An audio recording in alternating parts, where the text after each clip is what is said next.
எருசலேமில் ஒரு பெரிய பண்டிகை நேரம் வந்தது. மக்கள் கூட்டம் நிரம்பியது. அங்கே பெதஸ்தா என்னும் குளம் இருந்தது. பல நோயாளிகள் காத்திருந்தனர் தங்களுடைய விடுதலைக்காக.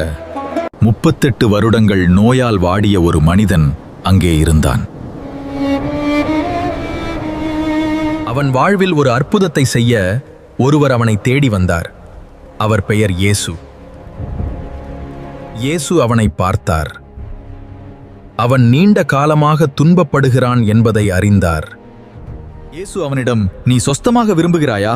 ஆண்டவரே, என்னை உதவ யாரும் இல்லை. இயேசு அவனிடம், எழுந்திரு, உன் படுக்கையை எடுத்துக்கொண்டு நட.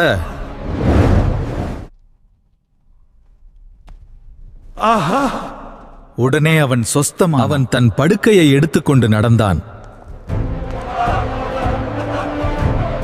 யூத தலைவர்கள் பேசிக்கொண்டார்கள், யார் இவனை குணமாக்கியது? இன்று ஓய்வு நாள், இது நியாயமல்ல.